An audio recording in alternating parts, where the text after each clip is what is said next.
하나님의 은혜 평강이 우리 가운데 임하시기를 축원합니다. 아멘. 대림절을 지낸다는 것이 감회가 새롭습니다. 왜냐하면 한 해가 서서히 끝나는 시점에서 또 다른 기다림으로 시작된다는 것이 참 귀하기 때문입니다. 대림절은 이미 오셨던 예수 그리스도를 기억하는 동시에 다시 오겠다고 약속하신 예수 그리스도를 만나리라는 기대를 품고 사는 것이야말로 우리의 소망입니다. 다시 한번 몸과 마음을 정결하게 해야 할 때입니다. 어느 원로 목사님께서 자기 인생을 반추하면서 돌아보면 발자국마다 하나님의 은혜였다고 수레하셨습니다. 누구도 부인할 수 없는 고백일 것입니다. 인생을 살면서 어렵고 난감한 일을 참 많이 겪기도 했겠지만 그런 우여곡절 속에서도 하나님의 섭리와 사랑이 지속되고 있었음을 경험했기에 할 수 있는 고백이 아니겠습니까? 이때 기억나는 사도 바울의 고백이 있는데 함께 읽어보면서 로마서 8장 28절입니다. 시작. 우리가 알거니와 하나님을 사랑하는 자 곧 그의 뜻대로 부르심을 입은 자들에게는 모든 것이 합력하여 선을 이루느니라. 아멘. 사랑하는 여러분, 시간은 정원 같기도 하고 사막 같기도 합니다. 그래서 기쁘고 행복한 시간도 있지만 절망감에 사로잡히지 않기 위해서 안간힘을 다해 버텨야 할 때도 있습니다. 세상 일이 뜻대로 되지 않을 때 우리는 절망을 내면화하고 우울감에 빠지기도 합니다. 그러나 완벽한 인생은 애초부터 존재하지 않았습니다. 정원에서 즐거워하는 것도 우리 인생이고 사막에서 버티는 것도 우리의 인생이더라고요. 다만 그런 시간을 무의미하게 흘러보내면 안 된다는 겁니다. 부자나 가난한 사람이나 많이 배운 사람이나 못 배운 사람 모두 시간은 하루에 24시간 통일하게 선물로 주어졌어. 이거 어떻게 값지게 살아갈 것인가? 우리 예수님은 아주 매우 간결하게 두 가지를 가르쳐 주셨어요. 이 두 가지만 지키며 살면 값진 인생이다.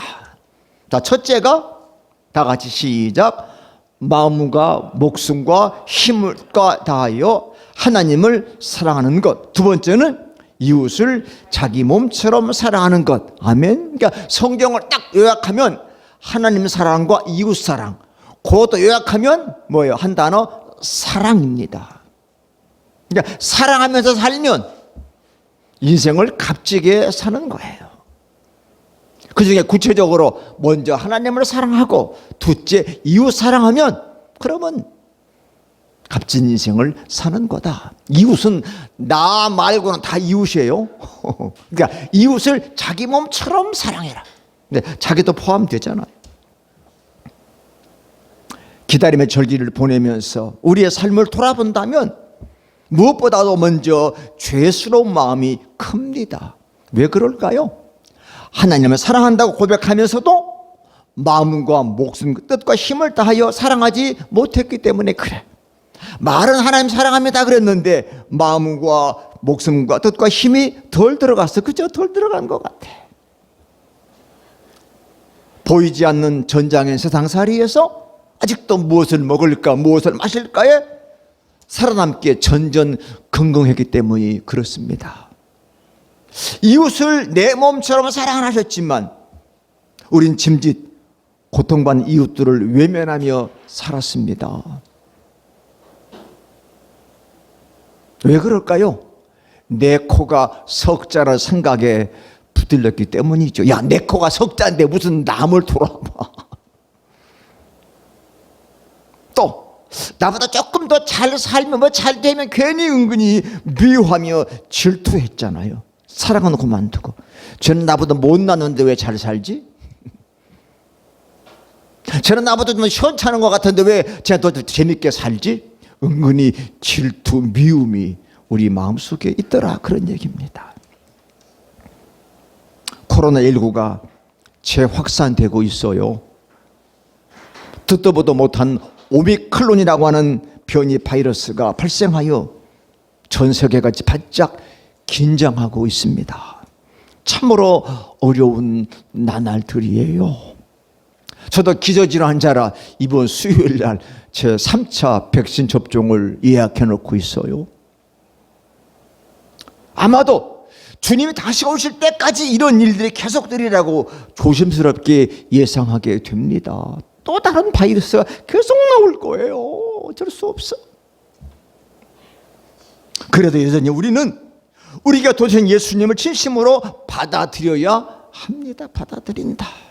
그러니까 우리 당국도 어쩔 수 없으니까 함께 가는 코로나 갈 수밖에 없지만 사적 모임이나 좀 제한해보자 그랬죠. 그래서 수도권은 6명, 비수도권은 8명 좀 줄여보자.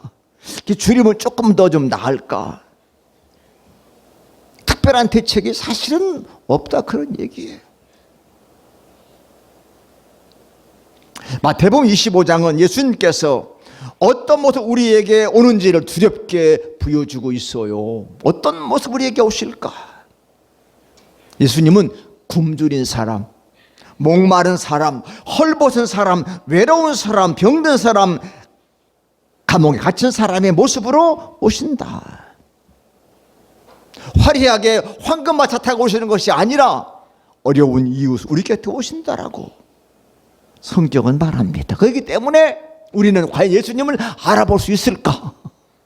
예수님 멋있게 오면 예수님 딱 눈에 보일 텐데 남루하게 초라하게 오시니까 그 예수님을 못 알아볼 수 있는 거죠. 이달 마침 임금들이 평민 모습 갈아입고 자명 나가면 임금인지 모르잖아요. 그 들어보면 임금 욕도 막 듣게 되고 그런데 예수님이 오셔. 그런 책도 많이 있어. 예수님이 이 땅에 오셨는데, 대한민국에 오셨는데 부자계 교인들이 못 알아보더라는 거야, 예수님을. 근데 가난한 교회 교인들 예수님을 금방 알아보더래. 예수님은 가난한 모습으로 찾아오실 때가 더 많기 때문이 아니겠습니까?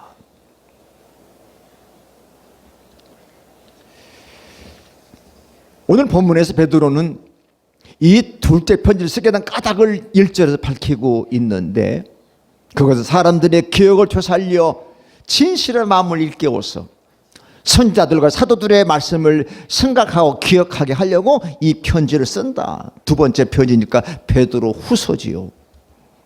이 말이 전해지고 있는 것은 성도들 잊지 말할 것을 잊음으로 성도들의 마음이 더럽혀졌다.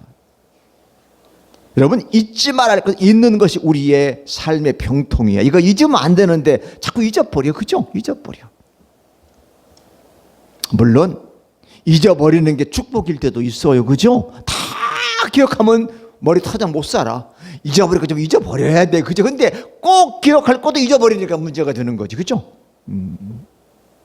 그게 심각하면 이제 치매라는 질병이기도 하잖아요. 다 잊어버려. 자기가 누군지도 몰라 이제는.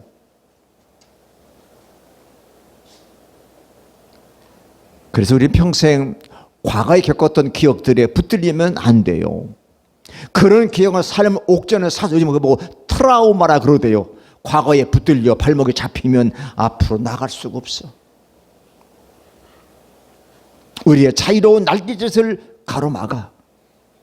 그런 기억에 노져넣기 위해서 용기가 필요한 거예요. 그 기억을 바라보면서 이제 나를 놓아달라 그렇게 말해야 돼. 스스로 그 기억을 놔버려야 돼. 연세가 높으신 분들은 과거의 기억이 많잖아요. 산만큼 많잖아요. 그거 다 놓아버려야 돼. 지나간 거 지나간 대로 다 내버려 두고 앞으로 나아가야 돼. 그러지 않으면 미래의 발목을 딱 붙들고 우리를 꼼짝 못하게 만든다는 거예요. 오늘 우리는 어떻습니까? 잊지 말아야 할 것들을 잊고 사는 것은 아닌지요? 자, 5절 말씀 여기에 우리를 베드로 사도가 경고하고 있는데 시작. 이는 하늘이 예적부터 있는 것과 땅의 물에서 나와 물로 성립된 것도 하나님 말씀으로 된 것을 그들이 일부러 잊으려 함이로다. 아멘. 하나님 말씀으로 준 모든 만물의 세계들을 일부러 잊어버리려고 그래. 일부러. 어쩌다 잊어버리는 게 아니고 일부러 하나님을 잊어버리려고 그래. 우리가 하나님 형상으로 지어졌잖아요. 값없이 베푸신 하나님의 은혜로 하나님의 자녀가 되었잖아요. 우리가 하나님의 꿈을 함께 꾸는 사람을 택함을 받았잖아요. 장로님, 목사님, 목사, 권사님, 집사님, 크리스천으로 택함을 받았잖아요. 그리고 장벽을 허무는 사람을 또 부르셨어. 너희는 하나님의 편지다, 편지. 우리는 사회적 약자 편에 서야 되는 사를 잊어버리는 순간 우리는 욕망의 벌판에서 갈팡질팡 헤매게 되는 거예요. 그러니까 잊을 거 절대 잊으면 안 됩니다. 아멘. 나는 하나님의 자녀다. 이거 잊으면 갈팡질팡해. 하나님 나를 부르셔 이렇게 선택하셨는데 이 축복을 잊어버리면 우리는 욕망의 벌판에서 갈팡질팡 아직도 무엇을 먹을까 마실까에 헤매게 된다는 거예요. 여러분, 욕망이 잡아 이끄는 대로 걷다 보면 자기도 모르는 사이에 하나님의 낯을 피하는 사람이 됩니다. 초대교회 교인하여 다르지 않았던 거지요. 시간은 모든 것을 낡게 만들어. 그래서 우리 나이 드신 분 어르신들은 자꾸 뜨겁던 사랑의 열정도 시들어지고 순수하게 빛나던 것들도 퇴색되게 되지요.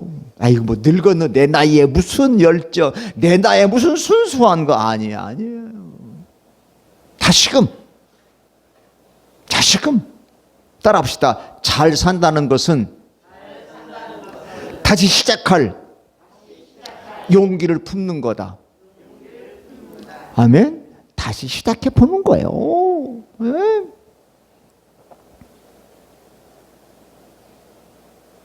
잘 산다는 게 뭐냐? 그래, 영국자는 나이는 숫자에 불과하다면 말만 그래. 숫자에 불과해 그래놓고 내가 늙었는데 뭐래 그러지 말고 다시 한번 시작해 보는 거예요. 그게 잘 사는 겁니다.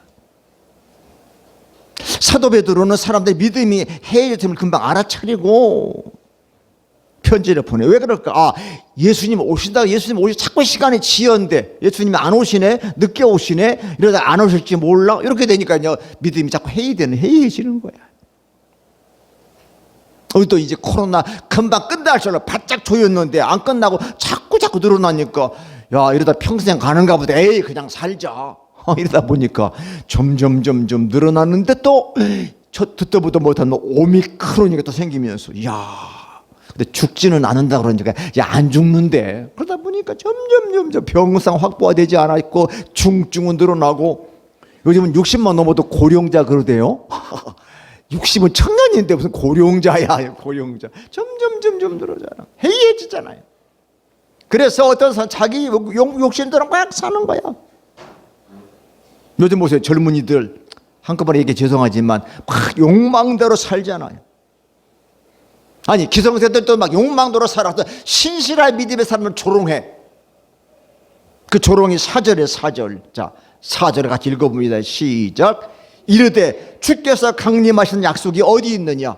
조상들이 찬후로부터 만물이 처음 창조되다와 같이 그냥 있다 하니 도대체 약속 어디 되는 거예요? 주님 언제 오셔? 네? 조상도 다 죽어버렸는데 그냥 있지 않느냐? 뭐가 지가 달라졌느냐? 하면서 우리 믿는 사람, 신실한 사람을 조롱하는 거예요. 봐라 뭐가 하나도 바뀐 게 없는데. 그래서 시인 아삽은 시편에서 선한 사람의 고통을 당하고 거만한 자들이 오히려 득세하는 세상을 바라보면서 하나님께 대한 믿음을 잃을 뻔했다고 고백합니다. 우리도 그런 말 가끔 들 때 있죠. 저 사람 하나님도 안 믿는데 교만한데 악인인데 저렇게 잘 살아. 나는 열심히 살려고 몸부림치는데 못 사는 것 같아. 정말 하나님 나 사랑하시는 하는 걸까? 이런 믿음 마음이 들 때가 있어 없어요? 솔직하게 있단 말이에요.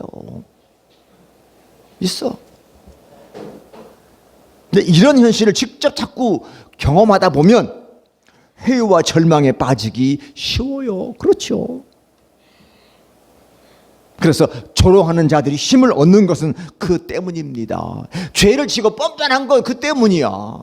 야, 너는 바르게 살면서 왜 이렇게 못 사냐? 나는 이렇게 죄지며 살면서도 잘 사는데 이렇게 조롱하잖아요. 그럼 나도 그렇게 해볼까? 하지만 그들은 야근치 하지만 실은 어리석은 자들입니다. 이 좁은 눈으로 보면 그들의 세상에 불의가 득세한 것처럼 보여도 역사는 하나님의 뜻이 이루어지는 과정입니다. 오만한 자들은 하나님의 심판을 대수롭지 않게 여기지만 세상의 모든 것이 다 제자리로 돌아갈 때가 반드시 올 거예요. 그래서 우리가 아까 불렀던 찬양, 그날이 도둑같이 올 텐데 그걸 살아보고 우리는 항상 기뻐하고 기도하고 감사하며 살자. 그래서 하나님의 시간 우리 시간과 다릅니다. 자, 8절 보시면 참 귀한 말씀이야. 시작. 사랑하는 자들아, 주께는 하루가 천년 같고 천년이 하루 같다는 이 한 가지를 잊지 말아라. 아멘, 아멘. 천년, 주님께 하루 같아. 하루 같다 오는 천년 같아. 하루가 얼마나 소중한가.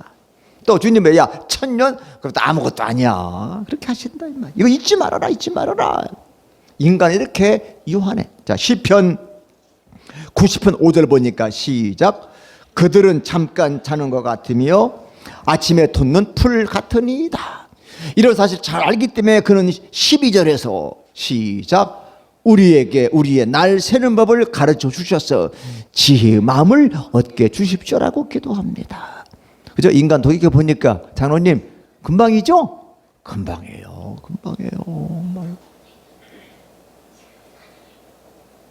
이것은 인생의 유한함을 되씹으면서 허무에 빠진 사람의 말이 아니에요. 오히려 지금이라는 삶을 가장 아름답게 살아나고 싶은 사람의 간절한 청원입니다. 오늘 이 지혜, 오늘을 좀 어떻게 잘 살까? 그 지혜의 마음을 가르쳐 주십시오. 가르쳐 주십시오.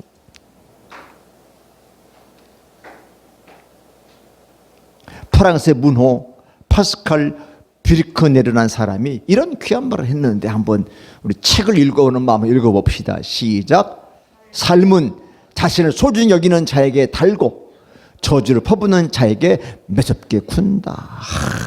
자기의 삶을 자기를 소중히 여기면 모든 삶이 달다는 거야. 그런데 내 인생 왜 이래? 자기를 자꾸 저주를 퍼부으면 그 삶 자체가 아주 매섭게 그렇게 굴게 된다. 제가 몇 주 전에 밭에 감춰된 농부 보화 이야기를 하면서 행운을 얻은 것이 아니라 사실은 매일의 삶을 성실히 살았기 때문에 주시는 일의 소중함을 가르치는 거예요. 열심히 일하다 보니까 소장농이 밭에 보화를 발견한 거다. 열심히 정사 살다 보니까 값진 진주를 만나게 됐더라. 그러니까 하루하루 열심히 살면 얼마나 가치 있는 일인가 하는 걸 가르쳐 준다는 얘기예요. 갑자기 행운, 뭐 로또 맞은 게 아니고 요즘 말로 대박 만난 게 아니라 하루하루의 삶이 얼마나 소중한 것임을 가르쳐 준 거다. 아직 남은 질문이 있는데 예수님 왜 속히 이 땅에 오시지 않는 걸까요? 저는 그러잖아. 늘 내가 살아있을 때 주님 오셨으면 좋겠다. 근데 왜 이렇게 주님 안 오시는 거야? 그 얘기한 지가 오래됐는데 벌써 내가 점점 시간 자꾸 가는데. 그래서 믿음 때문에 고통겪은 초대교인들이 얼마나 힘들었으면 주님 빨리 오시면 좋겠는데 왜 안 오실까? 안 오실까? 지금 우리도 이 코로나 위기 속에 주님 빨리 오셔서 이 땅 모든 사람 다 정리하고 새로운 천년 왕국을 맞이했으면 좋을 텐데라고 기다리잖아요. 그런데 성경은 왜 주님이 늦게 오시는지 아느냐? 그 이유를 설명해 주고 있잖아. 하나님이 애타시면서 한 명이라도 더 구원받기를 원함으로 기다리고 있다는 사실이에요.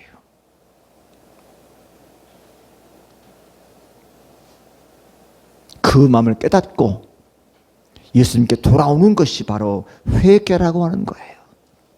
자, 누가복음 15장에 아버지의 유산을 가지고 나가서 장사하다가 다 허비한 둘째 아들이 인생의 밑바닥에서 문득 아버지의 집을 떠올리게 되잖아요. 아이고, 아버지 집에 가면 이 추울 때 먹을 게 많은데 나는 왜 여기서 고생하며 이러고 있는가. 돌아가야 되겠다. 스스로 난 돌아가야지. 돌아가서 구원을 경험하잖아요. 아버지가 잃었다 다시 찾은 내 아들이다 그랬잖아요. 여러분, 자기가 길을 잃어버렸다는 사실을 자각하는 순간이야말로 하나님의 은혜가 우리 속에 흘러오는 순간인 줄로 믿습니다. 자각, 스스로 깨닫는 거 이렇게 중요한 거. 스스로 깨닫는다. 여기 젊은이들은 어른들이 기성세대가 어떤 부모님이 뭐라고 막 깨닫게 못해줘. 요즘 문화가 스스로 깨달아야 돼. 그죠? 그래서 기다리는 거야. 어떤 친구는 40이 넘도록 장가도 안 갔는데 그때까지 기다려. 언젠가 철이 들겠지. 그러다가 부모님이 철등꼴도 못 보고 돌아가시오. 그런데 참 묘하죠. 그 순간 어머니 마음이 세상 떠난 순간 그 다음에 그 아들의 철이 들었어. 우리 아버지 어머니 뜻이 이거였구나. 그리고서 살아. 그럼 어머니 아버지가 성공하신 거죠? 스스로 깨닫는 자각이 이렇게 참 중요해. 자각을 빨리 할수록 인생은 복된 거죠. 그래서 어머니 아버지가 일찍 떠나가는 그 젊은 청년들이 더 빨리 성장하는 이유가 뭐예요? 빨리 철이 들잖아.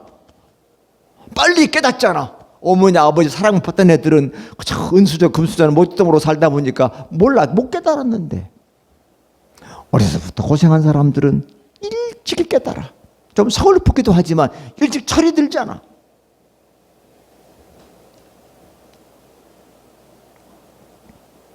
여러분, 빛은 갈라진 틈을 통해서도 스며드는 법이거든요. 인생이 깨져도 쪼개져도 그 속으로 빛은 들어오는 겁니다. 예수 그리스도의 시간이 지금 차분하게 다가오고 있어요. 그게 대림절 둘째 주일, 오늘 초를 2개 켜는 주일 다가오는 거야. 하나님의 나를 기다리는 사람, 예수님의 오실 날을 기다리는 사람들이 사람답게 산다는 것이 어떤 걸까?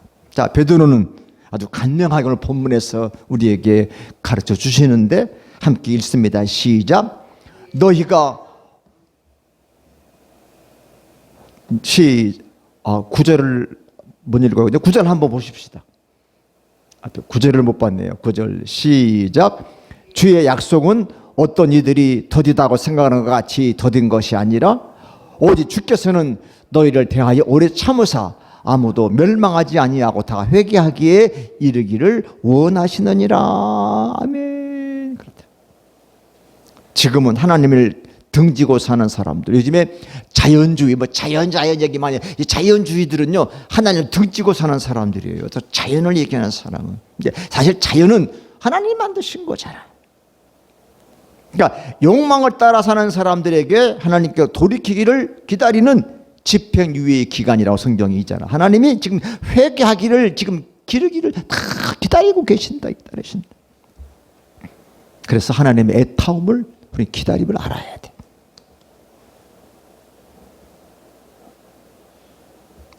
베드로후서 3장 11절 이하의 말씀 보겠습니다. 시작. 너희가 어떠한 사람이 되어야 마땅하냐? 거룩한 행실과 경건함으로 하나님의 날에 임하기를 바라보고 간절히 사모하라. 아멘. 거룩하고 경건한 삶은 어떤 것일까요? 저는 구약 레위기 19장에 답이 있다고 생각하는데, 하나님을 경외하는 것은 기본 중에 기본입니다. 그게 거룩한 삶이야. 그게 경건한, 하나님을 아까 배웠잖아요. 우리 마음, 목숨, 뜻, 힘을 다해 하나님을 사랑하는 것이 거룩한 삶이에요. 그게 경건한 삶이야. 그 삶은 결국 다른 사람을 배려하며 존중하는 삶으로 나타나는 거잖아요. 그게 이웃사랑. 그리고 우리 십자가가 뭐예요? 하나님 사랑, 가로막대가 이웃사랑. 이게 만나는 지점이 교차로 십자가입니다. 하나님을 사랑하는 사람이 이웃 안 사랑한다? 그건 거짓말이야. 하나님 사랑하면 당연히 이웃을 사랑하게 돼 있습니다. 부모님을 사랑하면 형제 자매를 사랑할 수밖에 없는 거잖아요. 네, 다 부모님의 같은 혈육들인데. 그러니까 동기간이라 그러죠. 동기간이라 그러죠. 그래서 다른 사람을 위해 좋은 몫을 남겨둘 줄 아는 마음. 우리 어머니도 옛날에 당신은 못 잡숴도 요즘에 대봉감 같은 거 이렇게 남겼다가 우리 딸내미 줘야지. 이거 우리 아들내미 줘야지. 좋은 거 자기는 그냥 썩은 거 고른 거 파내고 겨우 홀룩 잡수시고, 진짜 좋은 홍시는 아이들 주려고 남겨두셨잖아. 다른 사람을 수단으로 삼자는 태도. 정치인들이 저는 제일 싫어하는 게 백성들을 수단으로 삼는 거. 이거 잘못된 거예요. 백성은 수단이 아니야 뭐예요? 목적이지, 목적. 어떻게 백성들을 잘 위할까가 목적이지, 백성들을 그저 표로 수단으로 삼어? 잘못된 거예요. 약자들을 억압하거나 착취하지 않는 것. 요즘에 갑질 그러죠. 갑질이 뭐예요? 약자들을 착취하거나 억압하면 안 돼. 지가 잘 살면 얼마나 잘 살아. 배웠으면 얼마나 많이 배웠어. 그거 자꾸 드러내서 약자들을 착취하고 억압하면 안 된다. 어떻게 하면 법원에서 판사가 뭐 영장을 기각하고 맨날 그러잖아요. 재판을 공정하지 않게 하는 거, 이것도 잘못된 거예요. 거룩과 경건과 먼 삶입니다.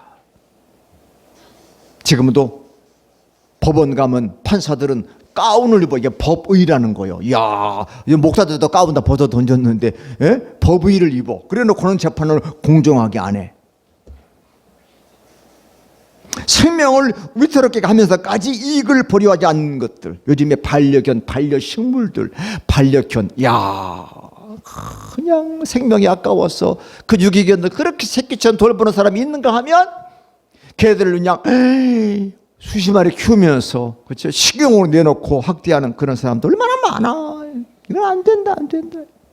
이익을 보려고 하는 거잖아. 돈 벌려고. 안 된다, 안 된다. 제가 반려견 키워보니까 그렇더라고요. 저랑 마지막 작별하는 그 순간에 그 눈빛을 평생 잊을 수가 없어. 아, 동물이 살아있다는 것이 이렇게 귀한 거구나. 귀한 거구나. 그러니까 하나님을 경외하는 사람의 태도가, 모습이 마땅히 이래야 된다는 거예요. 근데 왜 욕을 먹느냐? 안 이러니까. 더 이익 보려고 그러고, 예수 믿는 사람이 더 남을 더 그냥 배려 안 하고 집에만 채우려고 그러고. 사랑하는 성도 여러분, 잘 될 거야. 막연히 좋은 날 오겠지. 그런 건 없어요. 그러지 말고, 그건 믿음이 아니고 나태함이야. 좀 더 좋은 날이 오기를 어떻게 해요? 함께 노력하는 거죠. 함께 애쓰는 거지요. 함께 힘쓰는 겁니다. 그래서 나태함은 영혼의 생기가 사라진 상태예요. 나태하면 안 돼. 그래서 우리 있잖아, 아까도 박수 치면서 항상 기뻐하라. 힘이 나죠? 쉬지 말고 기도하라. 막 힘이 나잖아요. 사람은 일해야 힘이 생깁니다. 놀아봐요. 담백하리가 없어. 그죠? 이 피지컬도 힘을 써야 힘이 더 생기지. 힘 안 쓰면 힘은 더 못 쓰는 거예요. 그래서 늙을수록 자꾸 운동해라. 왜? 운동을 해야 그나마도 몸을 움직일 수 있는 거지. 가만히 있으면 움직일 힘도 안 생기는 거예요. 안 생기는 거예요. 자, 베드로는 그날 하나님의 아들을 앞당기다 얘기하면서 표준 세번역의 12절 상반에 아주 신박한데 한번 읽어봅니다. 시작. 하나님의 날이 오기를 기다리고 그 날을 앞당기도록 해야 하지 않겠습니까? 앞당기도록 어떻게 해요? 앞당기도록 노력하고 힘쓰고 애쓰고 빨리 왔으면 좋겠다. 하나님의 나라를 꿈꾸는 사람들은 지금 여기서 하나님의 나라를 이루어내야 하는 거예요. 우리 말 있죠. 생일날 잘 먹으려고 이래를 굶었더니 죽어버렸다. 생일날 잘 먹으려면 지금은 조금씩 먹어도 생일날 잘 먹지. 그냥 굶고 있다가 생일날 잘 먹으려다가 생일 전날 죽어버렸어. 그 생일날이 무슨 의미가 있어요? 그렇다면 한국 교인들이 나 죽어서 천국 가요. 죽어서 조금만 얘기하고 살아서는 아무것도 안 해. 그건 아니라 이 말이야, 아니라. 살아서도 바르게 잘 살아야 되죠. 재밌게 잘 살다가 죽어서 할렐루야 천국 가는 거지. 새하늘과 새 땅을 여기서 시작해야 합니다. 12월은 다시 무슨 자리? 영광의 자리. 영광이 얼마나 글로리아. 라틴어 글로리아라고 하면 얼마나 좋으냐. 우리의 절대 가치가 뭐냐, 하나님께 영광을 돌리는 거다. 12월 마지막 달이 하나님 영광을 두는 절대 가치의 목적을 두고 가는 거예요. 그 영광이 우리에게 지금 다가오고 있는 줄로 믿습니다. 여러분, 하나님의 나라를 어떻게 상상하십니까? 이 진을 쓸 때마다 요한계시록 21장에 나오는 새하늘과 새 땅, 그러면 신천지 놈들이 요 말을 그냥 맡겨 있어요. 신천지가 뭐요? 새하늘과 새 땅을 한자로 표현하면 신천지야. 새로운 신, 하늘천, 땅 진짜 신천지. 죽음도 없고 슬픔도 부르짖음도 고통도 없는 땅, 그 땅이 바로 신천지거든. 생각만 해도 얼마나 좋습니까? 슬픔도 없대, 울부짖음도 없어. 다시 한번 설명드리지만 하나님의 나라를 꿈꾸는 사람들은 지금 여기서 그 세계를 시작해야 될 줄로 믿습니다. 하나님의 나라에 정말로 슬픔과 울부짖음과 고통이 없다 믿는다면 바로 여기에서 그걸 없애기 위해 노력해야 돼. 첫째, 내가 슬퍼 고통 울부짖으면 안 돼.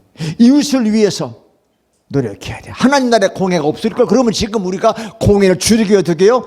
노력해야 되잖아요. 하나님 나라에 전쟁이 없다고 이 땅에 어떻게 해요? 싸우지 말아야지. 그러잖아요. 하늘에 기쁨과 감사가 있다면 지금 여기서부터 기뻐하며 감사해야 되지 않겠습니까? 하늘나라에서는 모두 나누고 기쁨으로 사는 나라, 여기서도 함께 나누며 살아야 되지 않겠습니까? 제일 재미있는 우리 할아버지 같은 목사님들이 한 예화, 어떤 사람이 꿈에 천국에 갔더니 천국 사람들은 포동포동 살찌고 기름이 윤기가 났더래. 아유, 천국은 고기만 먹는 게 잘 쪘다고. 지옥 갈 지옥은 다 빼빼 말라 들어보니까 반찬이 똑같더래. 근데 천국 사람은 왜 똑같은데 살찌고 지옥 놈들은 왜 저렇게 삐쩍 말라 보이고, 지옥은 근데 숟가락이 이따만해 길더래. 그러니까 맨날 지옥은 지가 퍼먹고 저 등들어 다 던져버리더래.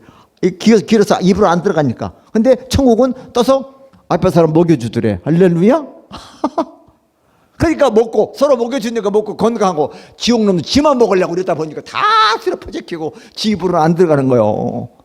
웃기는 얘기겠지만 얼마나 단순한 진리가 있습니까? 서로 베풀면 같이 잘 사는데 지만 먹으면 지도 못 먹고 다 비쩍 말라가지고 사는 세상이 상망과 세상이 되더라, 그런 얘기야. 누가 만들어낸 예화인지 모르지만 참 적절하지 않습니까?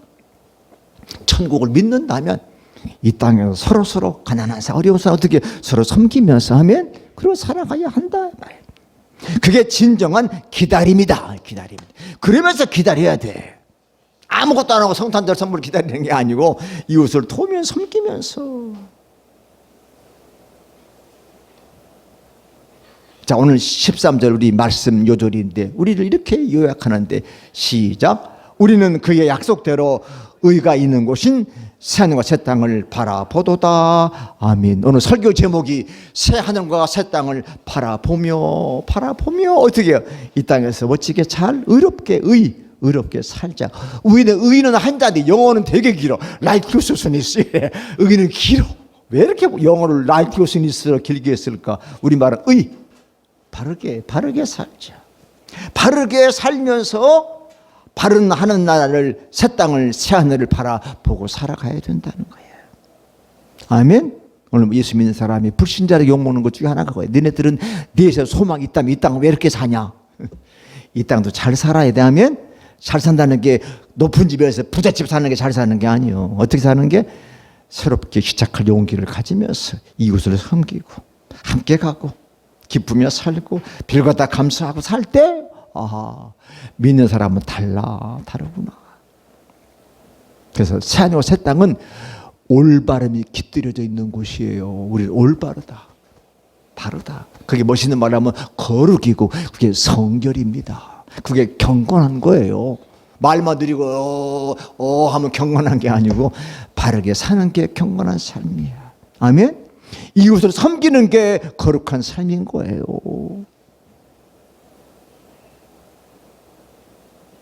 불의를 용인하고 참여하지도 않은 채 사람 용서하는 곳이 아니에요. 역사 앞에 지은 죄를 참여하지도 않고 세상을 떠나는 사람은 불행한 사람입니다. 왜냐하면 그들은 모두 하나님 엄중한 심판대 앞에 서야 하기 때문에 그래요. 예수님이 기다리는 대림절, 우리 마음에 예수님 머무실 여백을 마련합시다. 복잡해도 예수님 여기 계세요. 마음을 여백을 만들어 놓아야 돼. 예수님 여기 계시는데 예수님 우리 삶에 들어올 틈이 없으면 안 되잖아. 예수님 오셔야죠. 예수님 방이야. 여기 예수님 마음이에요. 사도 요한이 강조한 육신의 정욕, 안목의 정욕, 이 세상의 자랑이 좀 더 벗어나고 촛불 2개 밝혀놓고 어둠을 몰아내는 것처럼 우리 어두운 마음에도 하늘의 빛이 스며들기를 축원합니다. 새하늘 새 땅을 바라보며 새로운 기쁨으로 충만한 한 주가 되기를 축원합니다. 아멘. 기도합시다. 하나님, 코로나 우리 마음에 잔뜩 어두운데 주님이 오신다니 우리의 깨어진 그 틈새로도 주의 빛이 들어오는 줄로 믿습니다. 다시 한번 육신의 정욕, 안목의 정욕, 이 세계 자랑에서 좀 벗어나서 이웃들을 섬기고 사랑하고 아끼면서 그리스도의 촛불이 어둠을 몰아내고 바이러스를 몰아내고 새하늘 새 땅을 바라보며 새로운 기다림으로 새로운 기쁨으로 충만하기를 소망합니다. 오 주님, 우리 마음에 오셔서 우리를 주장하시고 우리를 다스려 주시옵소서. 나태함은 물러가고 부지런하게 주님의 오실 날을 기다리며 지금 여기에서 새롭게 시작하는 우리 모두로 축복해 주신 것을 믿고 감사합니다. 이 한 주간 또 그런 고백 속에 승리하다가 다음 주에 함께 모여서 할렐루야 영광된 우리 모두를 축복해 주옵소서. 예수님 귀하신 이름을 간절히 감사하며 기도하옵나이다. 아멘.